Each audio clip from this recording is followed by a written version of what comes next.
ရှေးလွန်နေပြီးတော့ဘာယာနလီပြည်တွင်ကာတီတိုင်းကိုအုပ်စိုးတဲ့ကာတီဂရစ်မင်းနဲ့မိဖုရားဆန္ဒတည်ပြီးတော့နှုတ်ပါရှင်သွေးရတနာတို့လူချင်းခဲ့ကြပါတယ်။မိဖုရားကြီးမှအစမိဖုရားမောင်းမတော်ကုန်းသားသမီးမထွန်းကားခဲ့ကြပါဘူး။ဒါကြောင့်ဘာယာနလီပြည်သူပြည်သားပေါင်းတို့နဲ့အတူထီးမွေနမ်းမွေကိုဆက်ခံမှုသားစုတောင်ပွဲကိုကျင်းပကြပါတော့တယ်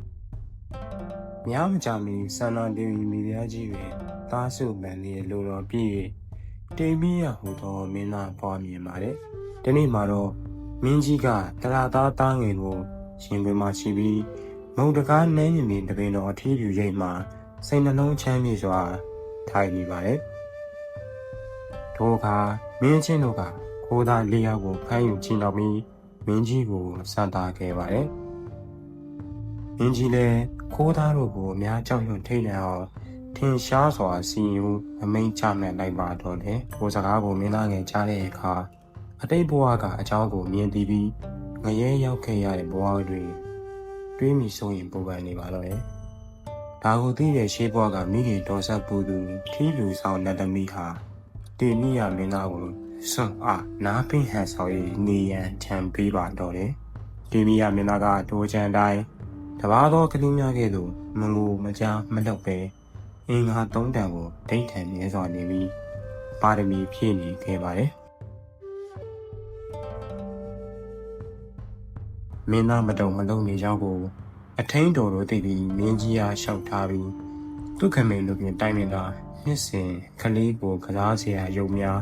တန်လျက်မီတင်နေရီ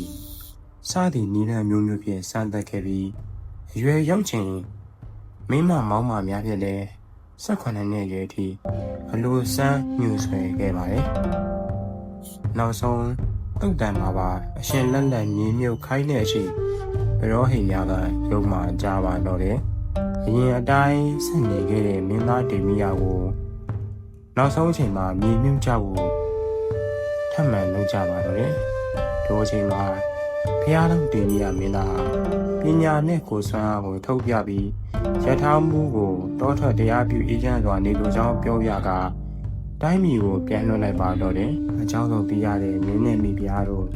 မိုးမှန်များပါမချမ်းမင်းသားအနောက်ကိုဝမ်းသာစွာလိုက်ခေါ်ကြပါတော့တယ်။အင်္ဂါငယ်ဖြစ်ဖျားလောင်းဒီမီယာမင်းသားကိုတွေ့ရချိန်ဘုရင်နဲ့မိဖုရားတို့နှစ်ယောက်ဟာတရားထူးရရှိသွားကြပြီးမိုးမှန်များနဲ့တိုင်းပြည်ပြည်သားချို့ပါဘုရင်နဲ့မိဖုရားတို့နဲ့အတူတရားထူးရအောင်ကျင့်ကြံကြပါတော့တယ်။